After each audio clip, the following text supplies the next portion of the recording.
Welcome to LOA Today. I'm Walt Thiessen here with Dan Mangina and Alex King. Today is Tuesday, January the 28th, 2020. It is 4 p.m. New York time, and wherever you are in the world, thank you for joining us for another episode of LOA Today, your daily dose of happy. And I'm happy to be doing another daily dose of happy. It's been 10 days. I mean, I've been in withdrawal, guys. I mean, it's just been a tough time for me because I've had to spend all this time in Florida taking photos, putting them on Facebook. I feel completely outside my norm.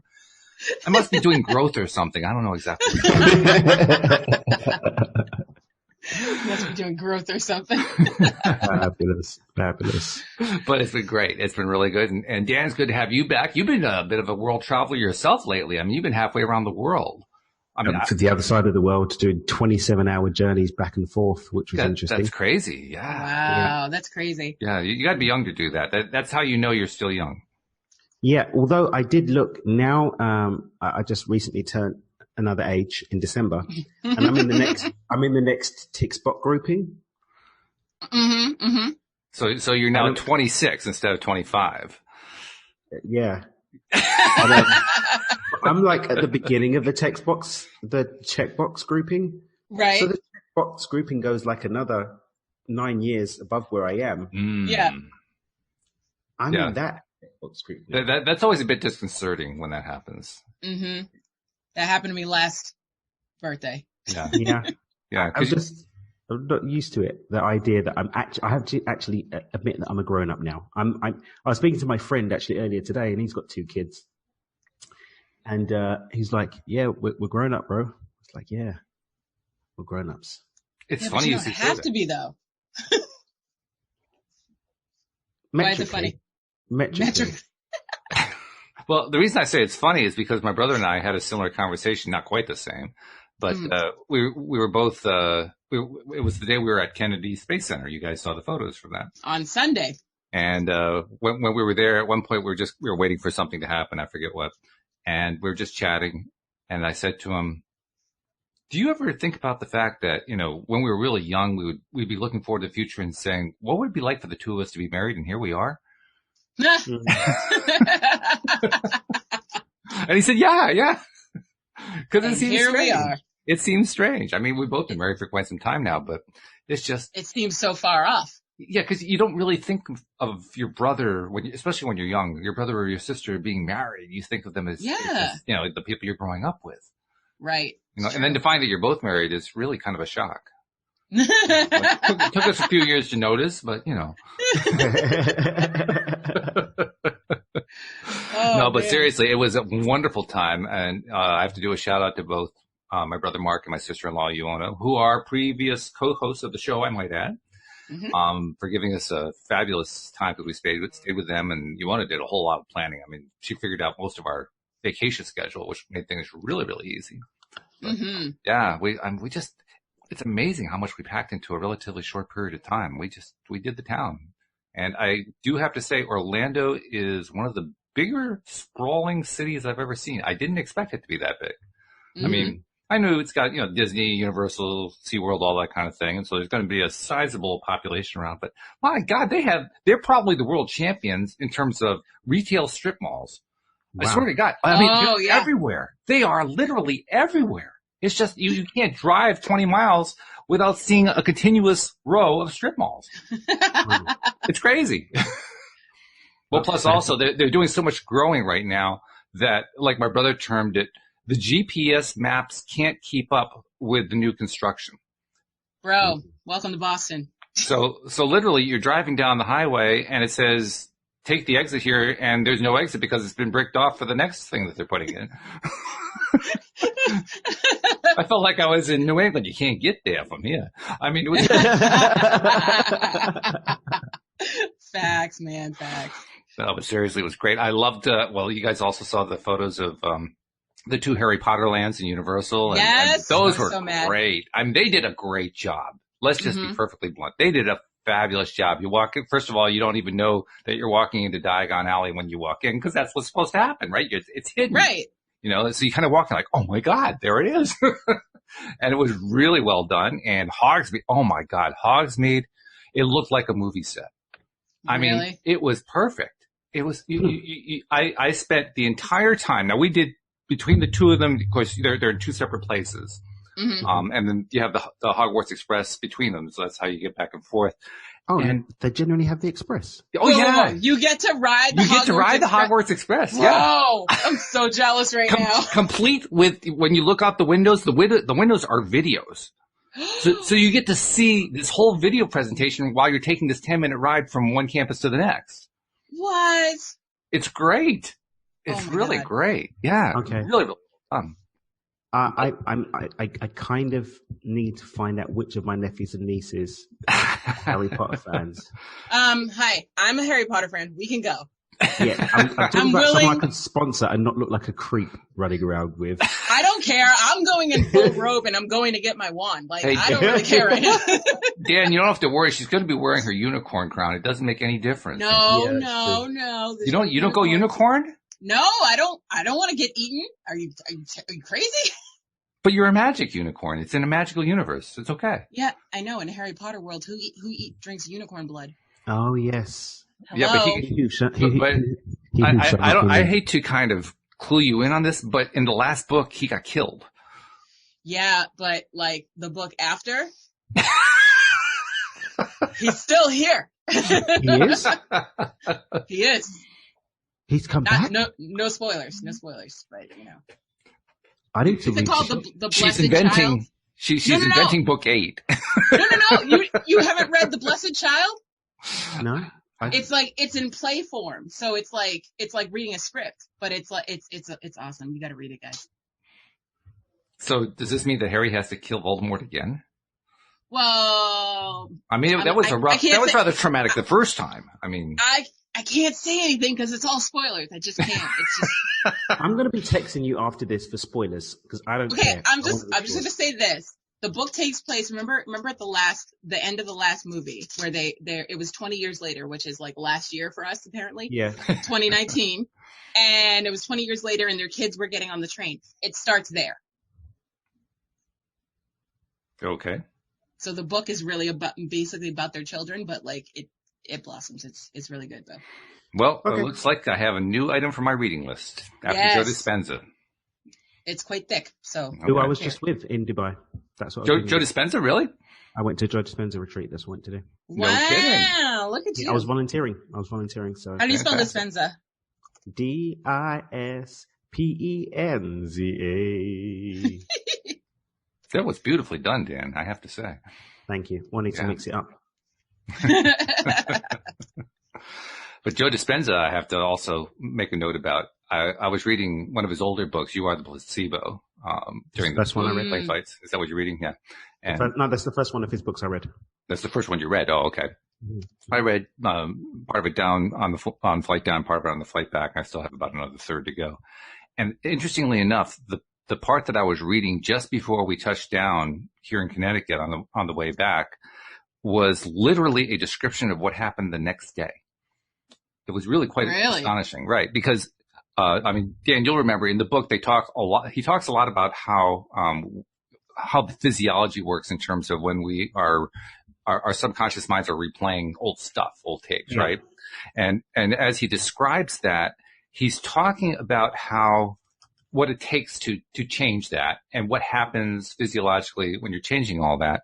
And that if you don't change it, you can, since we have associations that are environmentally based, if you go back to an old environment, all the old signals, all the old neurons get refired again. It's just like replaying the tapes instantly, which is exactly what happened when we got back here. I mean, we were in vacation mode. Everything was great. We got back here and it was like the same feeling just before we left. Yeah. Because we were back in the old environment again. I'm saying, oh my God, this guy Dispenza's good. I mean, not only does he have something good to say, but he manages to have me read it the day that I get back from vacation. And he spent years recording, like scientifically recording everything that he's been talking about too. So. Mm-hmm. Yeah. With some amazing results that he's been able to produce. But yeah. Personally witnessed people show up to events in wheelchairs and be dancing by the end of it. It's really fascinating. So you actually got to see that? Because I mean, yeah, I've seen it. I've been to a lot of events over the last 4 years. You have? Okay. Yeah. Because he wrote, or no, I guess it was an interview I saw. In the interview I saw, he was describing how early on one of their early workshops / retreats, they tried to teach people how to do all this stuff. And he was the most amazed person in the place when a few people actually got up and said, "I'm cured." Mm-hmm. I mean, he thought he was just doing it for demonstration purposes. He didn't think it was the real deal, you know? Yeah. And so these people jumping up, and he says, "Oh my God, this stuff really works." So that's cool that you got to see that.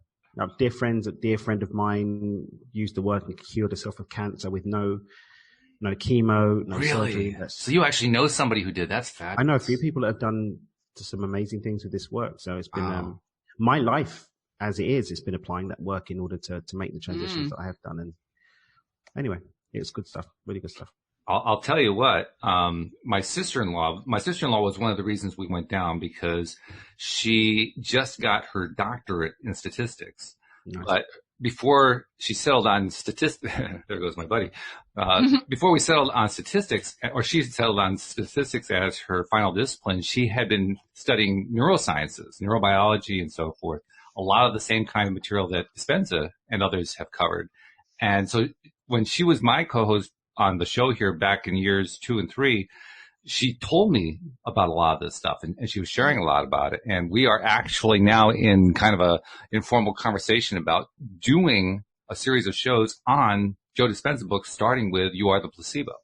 Mm-hmm. So I throw that out there to say, first of all, do you have any interest in being part of that conversation? And second of all, to just kind of give a little, heads up to the listeners, like, hey, there's something really cool happening. Well, I'm personal friends with a lot of his team leaders as well, who actually trained, and a couple of his corporate trainers that are trained in his work. So if you want some behind the scenes people who actually are trained personally by Dr. Joe, and how that would be fabulous. I can probably wrangle you some co-hosts on that as well, some guest hosts. So let's have that conversation. Wow, that's crazy. Let's get some good stuff going here. Yeah. Because, I've known about Dispenza for a while. I can't say I read any of his stuff in depth before now, but Yona told me a lot about what he had to say. But as you read it, well, 2 things came to my mind as I've been reading it. The first is, my God, the man spends too much time on the clinical detail. He needs to pull back a little bit and turn it into a story. But beside that part, God, the stuff that he has pulled together, the stuff that he has tracked is really quite impressive. Not just from a scientific point of view, just from a human point of view. He's done a lot of work on this stuff. What was really interesting is that what you just said about the crunchy numbers bit. At first, I was like, yeah, this is really cool. I get it-ish. And then I went to my first event and I was like, oh, I get it now. Oh, you really get it. Yeah. And if you look at the stuff that now, if you compare like early interviews with how he talks now, earlier books with Becoming Supernatural, which is all story, all I've heard, yeah. It's almost as though, and I can't speak for the man, but it's almost as though the groundwork was done to create the space to be able to say what he'd like to say, because now he's proved it. Sure. This many years of demonstrating this is what's happening, this is what's happening, this is what's happening, and this is real. You almost buy yourself license. Yeah. No, that makes sense. It makes sense. Well, I mean, I think any author goes through that process anyway. I mean, you probably went through it, Dan. I know I've gone through it. The first book you write, or the first major piece you write, you're learning how to write. I mean, it's not like you've never written before, but putting a book together is a different beast from writing an article. Because there's a lot more work that goes into it, a lot more thought, a lot of different ways you can trip yourself up, a lot of ways you can kind of get stuck in the mud. And you're trying to learn how to navigate all that. So I think You Are the Placebo was his second book, if I remember right. I think the first one might be Making Your Mind Matter or something like that. Yeah, I can't remember what the order was, but anyway, it was an early. I like that title, Making Your Mind Matter. Yeah. So, but the point is that, if you've been doing books for a while, now you got it. Now you got it down. And especially with all the workshops he's been doing, that helps you get it down. So, yeah. I'm going to have to read is it You Are Supernatural? Is that Becoming Supernatural. Becoming Supernatural, right. Yeah. That's the book that came out a couple of years ago. Right. So now the week-long events, like the one I just attended and volunteered at, it's essentially taking you through the content of that book with the teachings and the meditations that go with it. Okay. Very good. Very good. Very intense. Some days starting at 4 o'clock. And for me, we were volunteering, so we're on the doors. So 3 o'clock in the morning starts. Right. Wow. Yeah, so that's dedication. Very, very, very intense, but very, very transformative.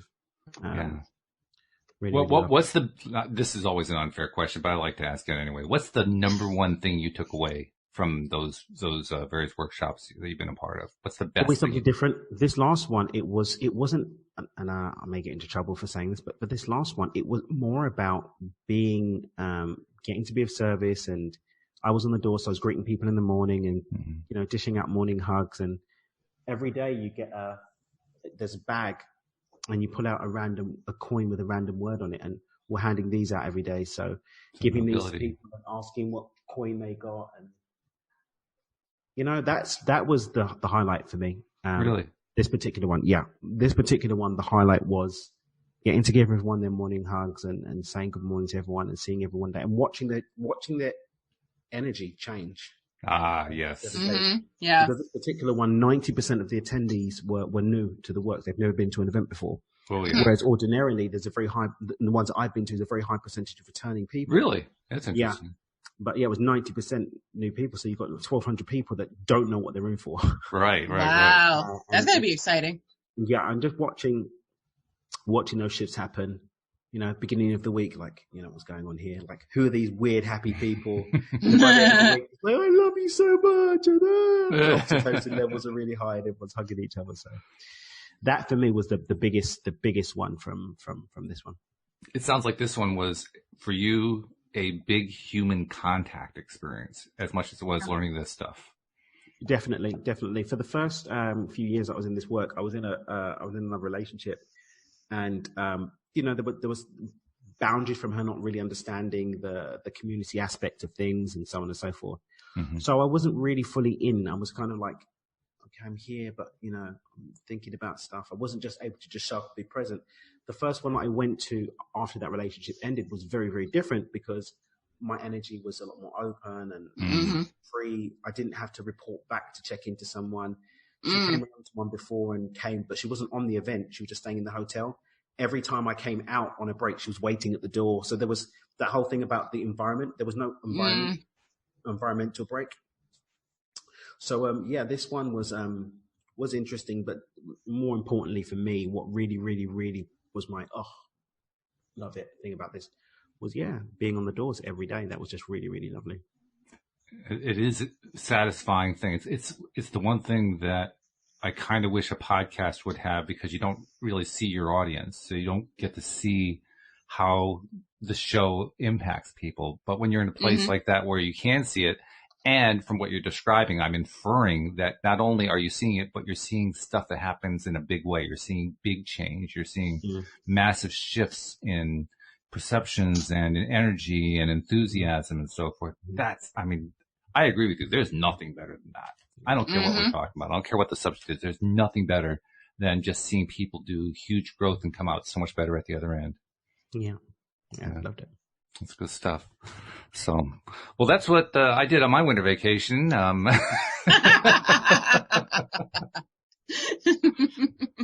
has been holding down the fort, waiting for us actually to report back on our PJ and I to report back on our takes of the third episode of the play, which I still haven't gotten to. I promised I would do it, and I will get it done. But okay. My little buddy here he's acting like he wants something. I'm not sure what. I think he wants to go out, so I may have to just take a quick break and let you guys chat among yourselves for a moment. Cats are demanding. They are. Well, especially this one. He knows exactly what he wants. He just doesn't do a good job of telling me. But I wanted to ask you though, Alex. You're the one who usually comes up with topics, and when we've been kind of generally talking about Joe Dispenza and Florida vacations and so forth. But did you have a topic in mind for today? Did you have anything? I did not. I'm still on vacation. You're on vacation, so you're on winter vacation. Okay. When y'all take a vacation, I take a vacation. You take one too. So. Okay. Well, that's reasonable. That's fair. Mine was a staycation, but I'm still relaxed. Okay. No, that's fair. Well, lacking a previously created topic, then I think I just kind of like to carry on what we were talking about Dispenza's work, because I think it's really, really important work. so much of what we talk about on this show and other law of attraction podcasts talk about as well is the theoretical, it's here's how resistance works and here's how you meditate and here's how you, do your affirmations and all that kind of stuff. Dispenza is doing the scientific side of it. Mm-hmm. And while I'm sure he gets a lot of pushback in the scientific community, I also am sure that there are many in the scientific community who are saying, well, we got to pay a little attention to this. And some are paying a lot of attention to it. One of the things I want to bring up that actually ties in to this that comes from my vacation is I got to see my cousin Becky, who I hadn't seen in a long, long time. Becky is fabulous. She's married to a guy named Ray, who is has a PhD in chemistry. He was a research chemist throughout his career. And in my conversation with Ray, he made a really interesting point. Mm-hmm. He pointed out that science is not about proof, which is not what you hear every day. But he's absolutely correct. Science is about gathering facts. It's about doing research, finding out what the universe has to show you that you can measure and that you can develop data about. And then any kind of conclusions you draw about that, that's really philosophy. Mm-hmm. There really is no such thing as proof is for maths. Yep, facts. You do a math problem, then you have a proof to show that the math was done correctly. That's what proofs are all about. And I thought about what he said, and he's absolutely right. We have a tendency, and I think scientists have this tendency too, to want to prove things scientifically. But you really can't because science isn't about proof. Mm-hmm. So if it's not about proof, if it's about fact gathering, then Joe Dispenza is doing some tremendous fact gathering. Scientists may disagree about what his stuff proves, and now I think we can pretty much throw that whole argument out the window. But there's absolutely no doubt he is producing a tremendous ream of data about what happens when you apply the basic ideas that he talks about in his books in reality. Mm. And Dan, you see that? I mean, how many of these workshops have you been to? I think about 6. 6 of them? Yeah. So you've seen a lot of that. I've seen a lot of stuff. Yeah. I mean, seen some things, man. I've seen some things. You've seen some things. I mean, all you'd have to do is just go on, I think there's a YouTube channel, and just check some of those testimonials. And some of them, no disrespect to people, but some of them it's like, oh, I'm happy in my heart now, which is great. That's cool. Fabulous. But when you're talking about, oh yeah, by the way, I've had eczema my entire life and now I don't. And it happened in an instant, which is another one of my friends. Or, oh yeah, I had cancer and then it's gone. I had a vision come to me of sitting in my doctor's office and getting the all clear for cancer. And I'm sitting in my doctor's office, getting the all clear for cancer, watching the vision that I had. I was blind. Yeah. Oh, now I can see. Oh, by the way, I can hear you now. I've not been able to do that. I've had tinnitus or whatever it is for the last 11 years. And all sorts of crazy stuff. So anyway. Now, I also gather, I haven't finished You Are the Placebo book. I'm about 2/3 of the way through, but it looks pretty clearly like he's going to go deeply into how to meditate and how to do it effectively. And yeah, you get that.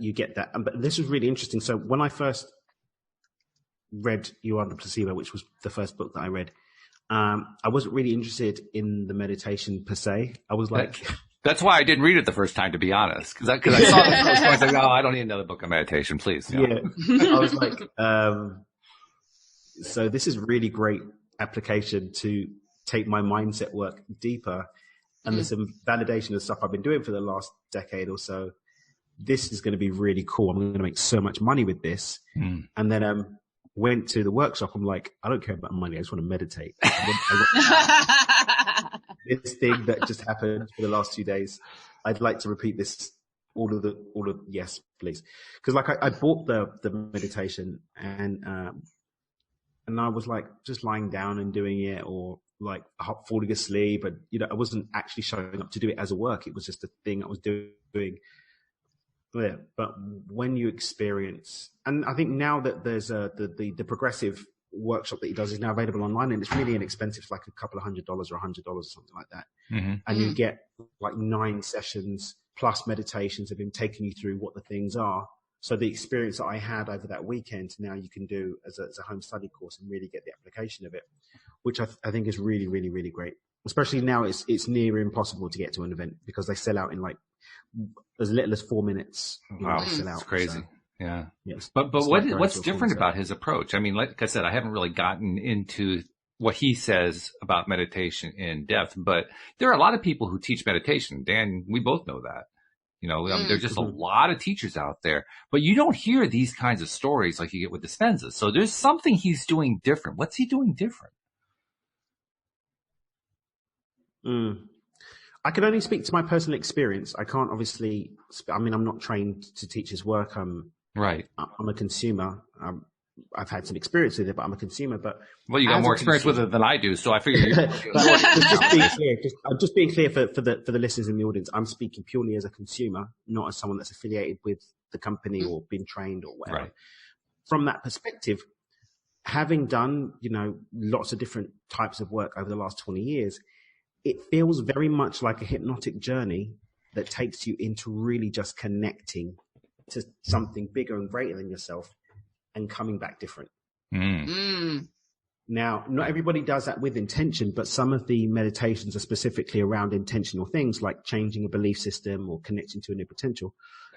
Me personally, I overlay it with my own work, and I'm very specific in setting the intentions about what I want to experience, then stepping into a space of infinite possibility on these journeys that Dr. Joe takes you on, and setting the intention of coming back with that infinite possibility being a part of my experience.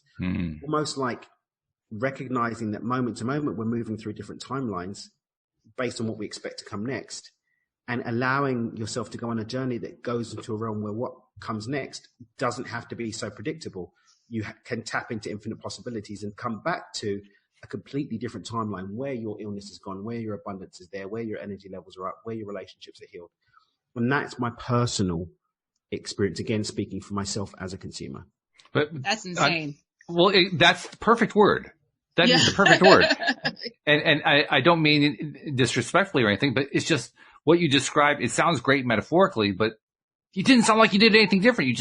It's just, we went to this other universe and we experienced this. I was like, what are you talking about? I think what will be really great. Like I said, I'm really good friends with a number of his corporate trainers and team leaders who are trained to teach his work. Put a pin in some of these questions, and I'd love to have people that were trained. Yeah, that'd be good. Give you the inside out. Like I said, speaking from my own experience, I mean, the first time I was introduced to meditation, which was, like I said, best part of 20 years ago when I was doing some other work, I was like, yeah, meditation, great. Okay. And then coming here, I think for me personally, the guidance that you go on, the guidance that you're given to go on these journeys, essentially, has given me the ability. Now I can go and silently meditate. I do silent meditation for an hour, whatever. I can do that because now I have almost a blueprint of what I'm moving towards. So the guidance is really just to help you get somewhere else. There was some beautiful things going on, and he explains it really, really, really, really well. He's demonstrated it and shows the science behind the different levels of it. But being able to go somewhere that's really here, that isn't really anywhere, and come back from that space of infinite possibilities, overlaying into your reality something new, is what I take away. So what I experience in that work. I'm intrigued because, I mean, I've always thought of meditation just as a way to relax, a way to release stresses and so forth. And this is very clearly talking way beyond that. Yeah, this is like 100 levels higher. Yeah, it's, and this is, I mean, I've had people in the past, including in relationship with my ex, because she didn't really get this work. So she was doing some other meditation stuff. She's like, I meditate. Why can't you talk to me about this stuff? I'm like, babe, you don't get it. It's not that YouTube video that you just watched with whale songs. It's not that. Although, when you know what you're doing, you can use that whale song to get you. Sure. Nothing wrong with whale songs. But what we're talking about here is it's a different kettle of fish. What's really interesting to me Dan, is that you are a very well-spoken person and you're having trouble putting it into words. There's that tells me this is a really, really cool thing, but it's so hard to express what it is. Yeah, it's not, when you get to see some of the things that you get to see, and remember, one of the things I love about his work, and it's one of the reasons why you don't really hear me, putting up, and I've had a lot of teachers, you won't hear me really putting a lot of them up, because he doesn't say, oh, my way's the only way, and you have to do this, blah, blah, blah. He's like, this is what you can do. This is what you have the power to do. You are supernatural, right? This is inherently within every one of you. And here's a way to unlock that supernatural potential for yourself. Now just go and do it, whichever way gets you there. But here's a model for you to follow to get there. And that's why I'm like, all right, I can work with you, Mr. And I've met him a few times, and he's a really, really cool cat. Like, he's just really, really down to earth, really cool, loving person. Yeah, he's just a really, really cool cat. Really, really cool. I've done tequila shots with him. I mean, there's not many. Nice. That you get to do tequila shots with. So. Yeah, that's good. That's good. Yeah. Well, I tell you, I am looking forward to learning more about it, and I love it if you could bring in some of his trainers to talk to us. We'll have a word on that. I've a couple really, really come to mind that will be especially, like, I know one is a podcaster already. One that comes to mind. She's a podcaster, and she's really, really dope. I think you'll love her. Good. So I will specifically shoot her a message first, and she might have some more that she can recommend to you. But I know that she is a podcaster, so she'll get the, you wouldn't have to school on the podcasting element. Right. Sure. Yeah. Because this is actually the first time with meditation, the concept of meditation, that I've entertained the idea I could actually attain some stuff that I have wanted to attain. Like, for instance, I don't know if you knew this, Daniel. I'm what they call aphantasic, meaning it's really, really difficult for me to create images in my mind. Correct. Literally. I mean, the best if I'm lucky, I can get a color. That's about it. Most of the time I don't get that much. So I'm thinking, well, what if meditation could help open that up for me? It could do. That would be really cool. It's just a quantum potential. Yeah. And this is one of the really, really cool things. So like when I talk about the flow funnel, for example, I'm talking about, the energy's got to be aligned, the mindset's got to be aligned, and then you've got to show up in your life in accordance with it. There's infinite potentials at every single level of those. It's just that once we get to physical matter, because things are moving so slowly, that infinite potential gets a little bit more tricky to access. But when you're beyond that, then you've got access to infinite potentials in our emotional state, in our energy space, our vibration, and also in our belief systems and in our mind.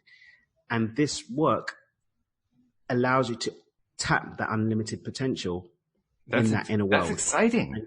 And then create access to outcomes in your life. Don't get me wrong. I know people that do this work, they just do the meditations. They don't actually do anything to change the choices that they make, and they don't do anything to change their life.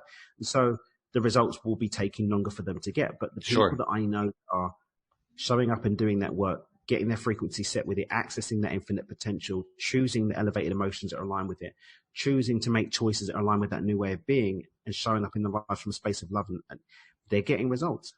And I figure if people are able to cure cancer, rid themselves of eczema, heart troubles, whatever, they're able to cure all that stuff using this meditative approach, and that it's not just an occasional thing. This is like a lot of people are able to do this.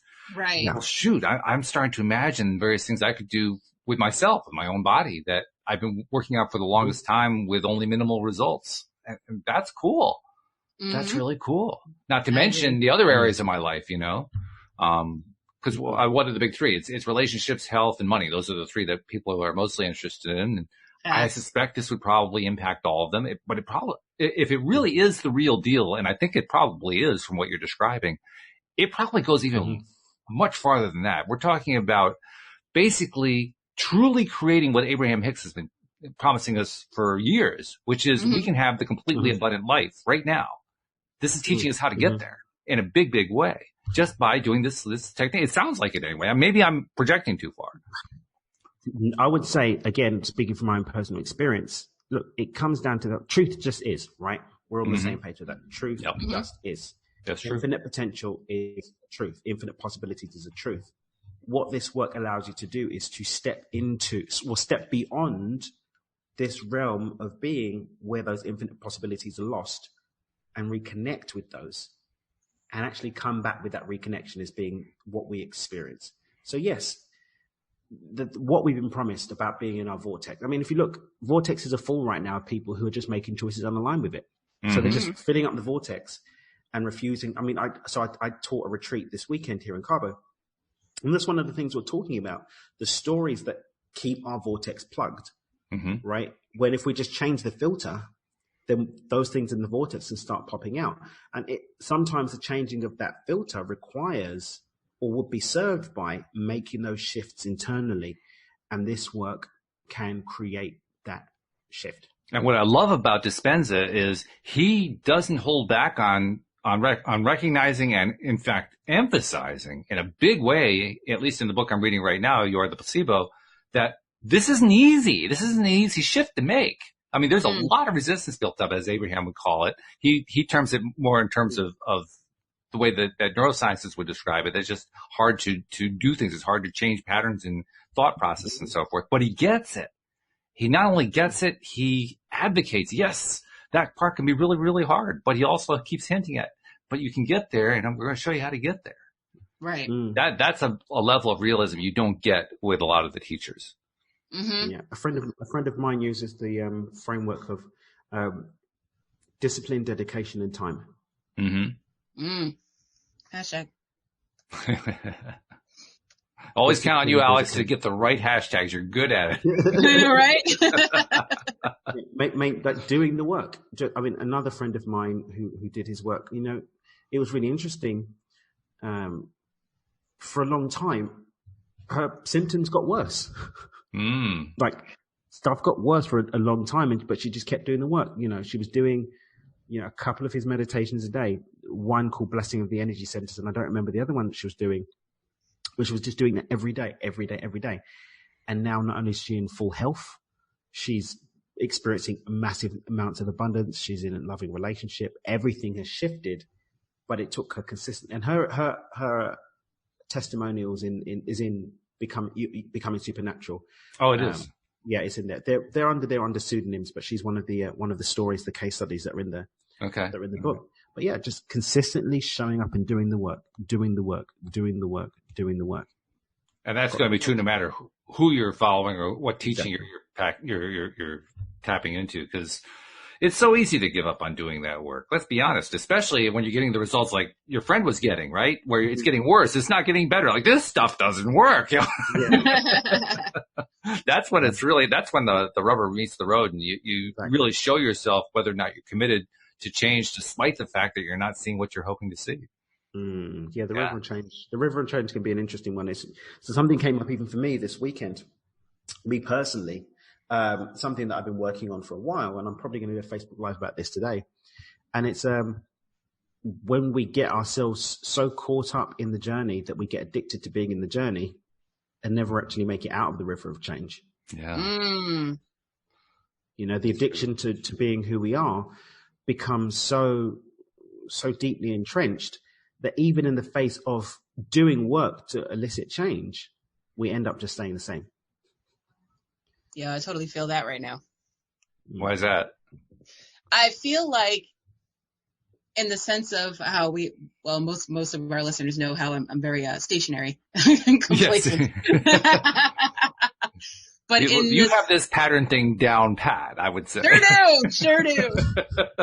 But in the same sense, it's like there's things that I have to go out to do, but it's like I don't give myself the credit of having done them, and I'm still like, no, I have agoraphobia. That didn't count. Yeah, it's easy not to pat ourselves on the back for what we get right. Yeah, and my therapist yells at me all the time. She's like, "But you did it, and you didn't die, so."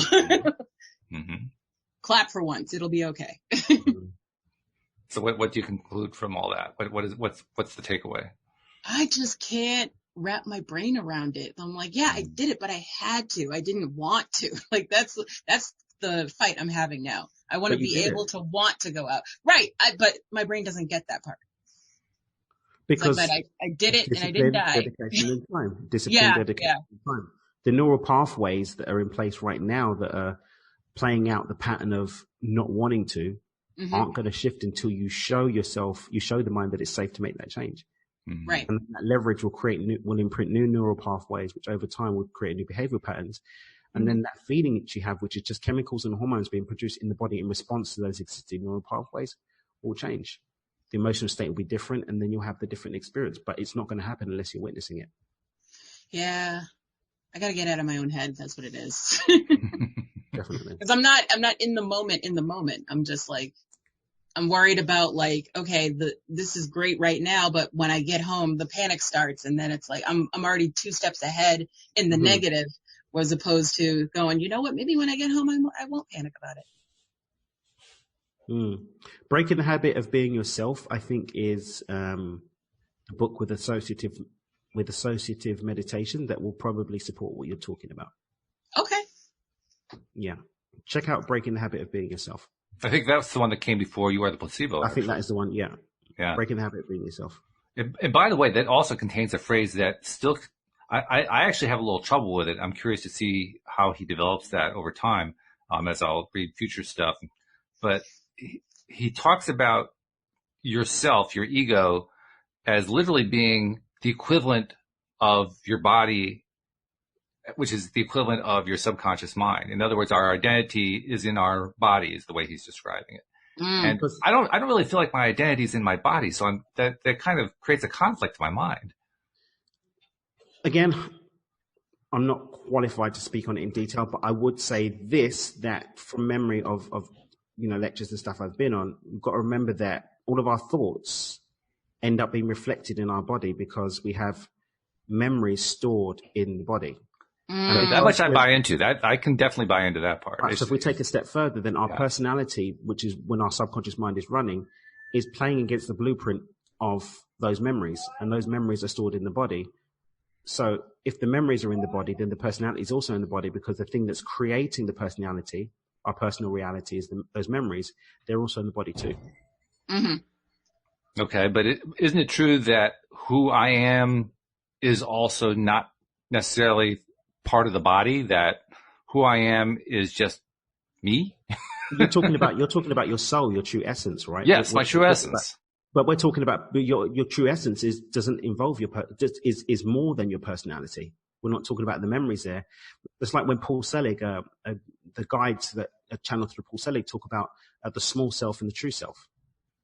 So the small self, we could say, are those the personality traits, the memories, and so on and so forth. The true self is the soul, the essence, the eternal part of us. It's not there in the body. In truth, it's the unified source that we're all connected to and all a part of. The personality is the expression of that through the lens of our experiences and our memories and so on and so forth that we experience as a personality. Mm-hmm. And that is also imprinted in the body.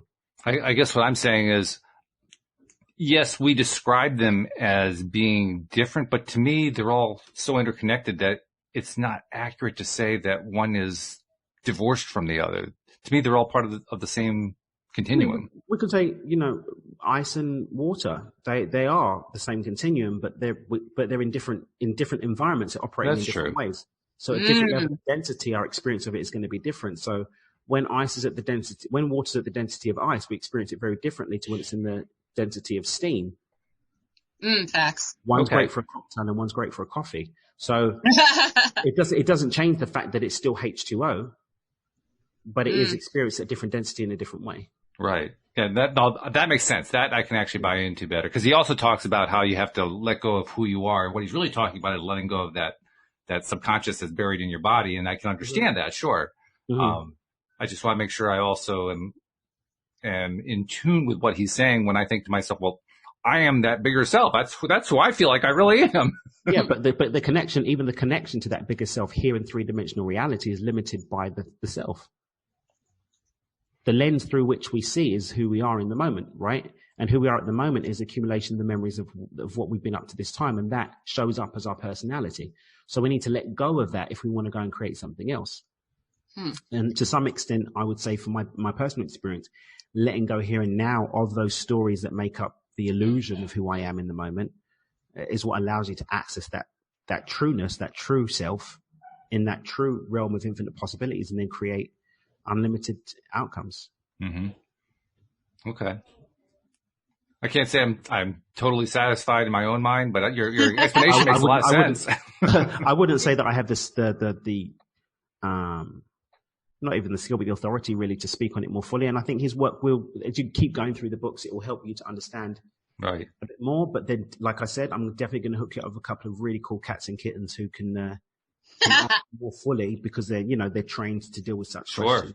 Oh yeah. Yeah, I imagine purely from his work.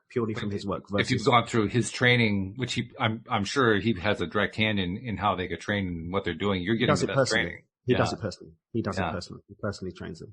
So yeah, you're probably getting that's like being directly connected to the juice at that point. Exactly. That's where you get the good stuff. So yeah, all right. Well, I'm definitely going to continue for sure. And like I said earlier, I'm talking to my sister-in-law about just like doing book reviews, I guess, kind of like the way we've done it with the other books that we've explored. We've done the Abraham Hicks books. We actually went back and did Napoleon Hill, Think and Grow Rich. Cindy Chavez and I have been doing all the Neville books, the Neville Goddard books, and it's a fun thing to do, to just go through and you read it and you say, okay, so what are you getting out of this? Well, here's what I'm getting out of this, And I've got this book that I heard of once that I know I'd like to throw it in the mix. I don't know. Yeah, sure. Called Stepping Beyond Intention. I don't know if it's yeah. Well, we can do, Daniel. We'll even bring the author on. I mean, I don't know if it's a CrossFit threshold at any time, but hey, if you remember when you first came on the show, I was kind of trying to push you on that when you were kind of sharing little tidbits of it, but you weren't really getting into it. So I kind of pulled back. But I'm happy to do the book. Let's do the book. Let's just go through it chapter by chapter, line by line. I think it'd be great. Sure thing. Yeah. And the best part is I wouldn't be violating a copyright. So,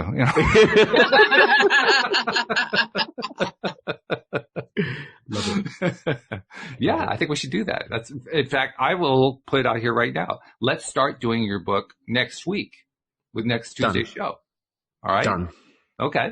Agreed. So I've got the PDF copy. We'll start doing it, and I'll actually have to get a copy of it too, so you can see what we're talking about, and be as intelligent as ever about what we're talking about. And then Daniel, you can school us on how to step beyond that intention, that mean old intention. Yeah. Oh, it's good stuff. really interesting because this weekend, this weekend's workshop, the coaching weekend, I was really playing at the new edge of my work as it is right now, which is lucid living. So it was really interesting to see the evolution that Beyond Intention is about choosing your intentions. Alchemic Life Creation is about choosing your vibration. And then lucid living is about choosing the stories that filter what we experience. So it'd be really cool to go back to some foundationary stuff again, but come back to that through the lens of where the work is now. Mm-hmm. So it'll be an interesting take on the book. So this is going to be a challenge for me personally, because I like to be on top of it as I'm talking with somebody about a book. And this time I'm going to be talking with the author. So I have to actually know something in detail, in real detail about what you're saying. So I have to be working on this book. I have to work on Joe Dispenza's book, and I have to work on my project. I have to get it all done this week. Why don't we do this? Why don't we let you finish Dr. Joe's book and then do it afterwards? No. We got to do it this way, because otherwise I'll just put it off. Oh, I got you. He will. She's right. She knows me well enough to know that. Supposed to do a month ago. Yeah. Well, she's also the queen of setting deadlines, so she Facts. deadlines. I can't function without deadlines. That's right. Yeah. No. I mean, there's no adverse consequences if I don't hit it, but it kind of it sharpens the mind when you say, "Okay, I'm going to get this done." Yeah. Okay. And it's not like we have to read the entire book, because we're probably going to spend the entire show next week on the first half of the first chapter or something like that. Exactly. Right. Exactly. Yeah. So, it's not like it's a huge homework assignment. I can handle it. Heck, when I was in college, I was reading 200 or 300 pages per course per night. I think I can handle 20 pages. It's not going to be difficult. That's a lot of reading. What's that? That's a lot of reading. Yeah, no kidding. Well, I was a political science major, so you read a lot of crap. Okay. And I do mean crap. It was really awful. Yeah. Brilliant.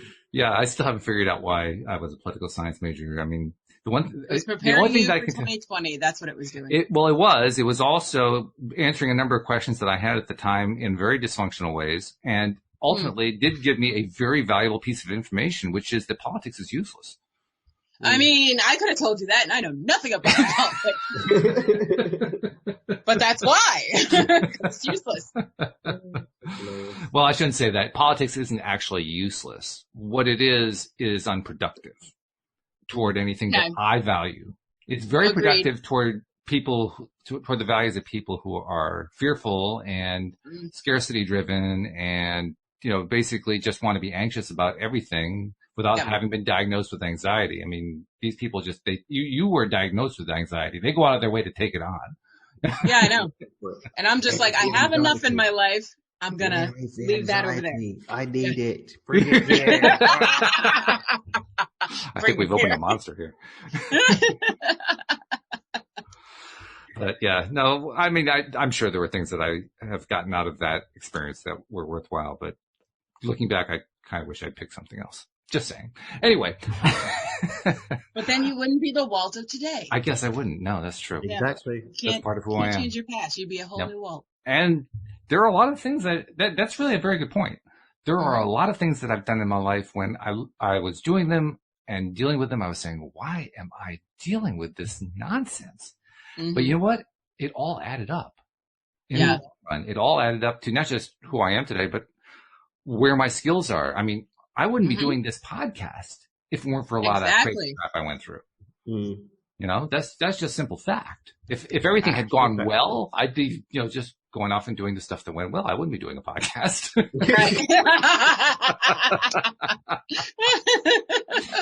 That's funny. Isn't it true though? I mean, the things, this is something that my sister-in-law was talking about. By the way, Alex, Ioana and Joel are going to get along great. In fact, I referred Ioana to him because she's writing a book about struggle, which of course is Joel's métier, right? Oh my goodness. Yeah. So anyway. Be a fly on the wall. Oh my God. No kidding. You're going to have one heck of a conversation. But, in the conversation I was having with her over the past week, one of the things that we were focused on was people who go through craziness, who go through tough times, really, really tough times, and come out of it flying at the end. Mm-hmm. Mm-hmm. And it is, I mean, that's almost a better track record than a Joe Dispenza workshop in terms of the results that come out of it. I don't mean to disparage Joe Dispenza. I'm just saying it's almost 100%. If you're going to go through something really bad, one of two things is going to happen. You're going to come springing out of it with some amazing, fabulous stuff, or you're going to die. It's going to be one of the two. There's not really a lot of in between, Right. That's just the way it works. So, yeah, you're right. I mean, now the stuff that I went through is nothing compared to what other people have gone through. I mean, well, that's true for everybody. Well, it is true for everybody. Yeah. Mm-hmm. But, from my perspective, it's especially true because, I mean, I hear stories about people who are, definitely addicted to drugs or alcohol or gambling or whatever, or went to prison or went through, their brother was killed and, all this other kind of stuff. I've never had any of that kind of stuff go on. Right, right. My life was tame compared to all that. Yeah. But it sure wasn't fun. Right. I mean, it's all in who's looking at it, beauty is in the eye of the beholder, so. And yet, as I look back, I realize it all pieced together. So, yeah. Yeah. In that sense, Dan, I totally buy into the idea that my experience, my programming, my subconscious mind in my body is who I am. In that sense, that's true. I do agree with that part. Yeah. It's like the butterfly effect. If you didn't take that train that day, you never would have met the three of us. Two of us. Sorry, there's three of us. Well, you actually, with your headphones, there's actually more than one of you. Was he talking about? Were you talking about the cat? Yeah. The cat's like, yeah, thanks. All of us. Like, yeah, you better include me because I'm here too. This dog lover.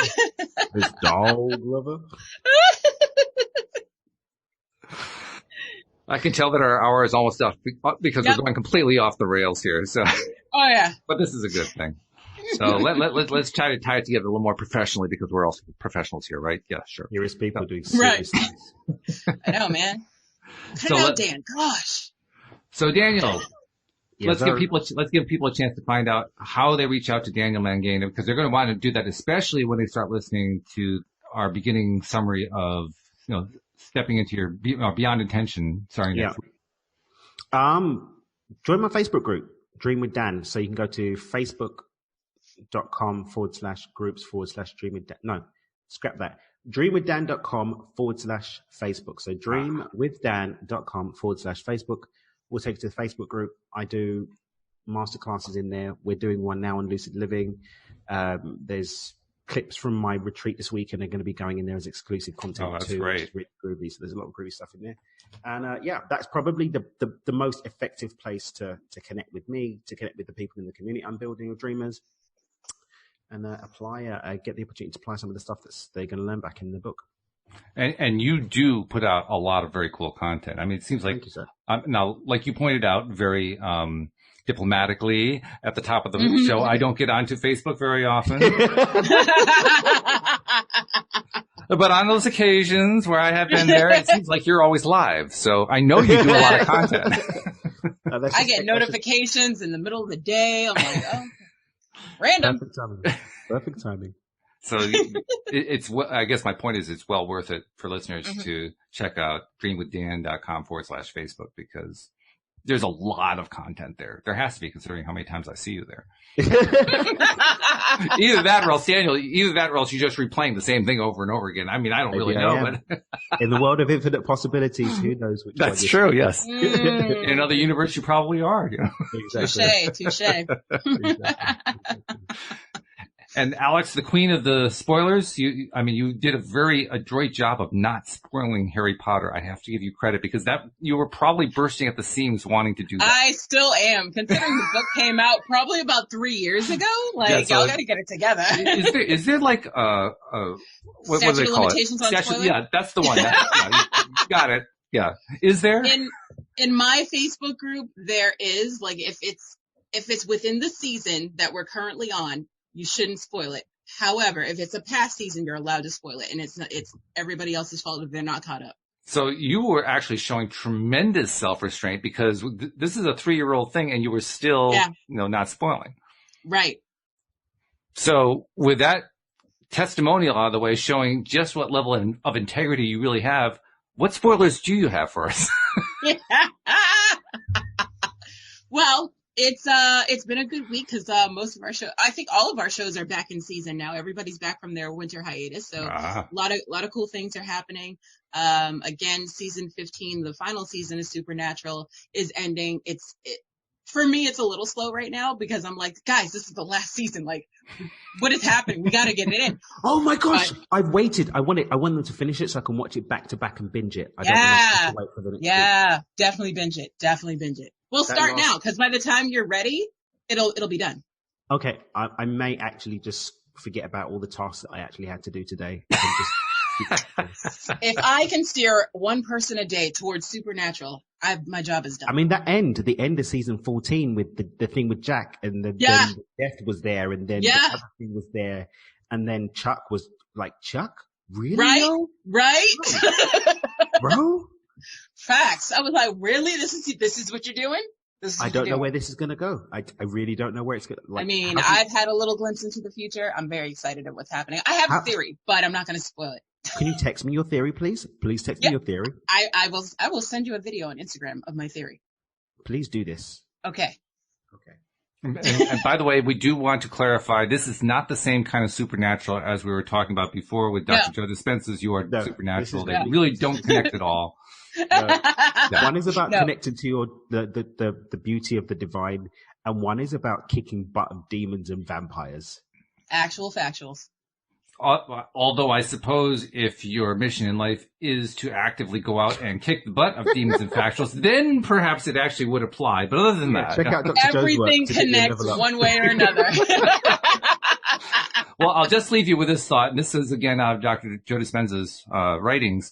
We all have, in the most densest parts of our brains, anywhere from 100 to 300,000 connections per neuron.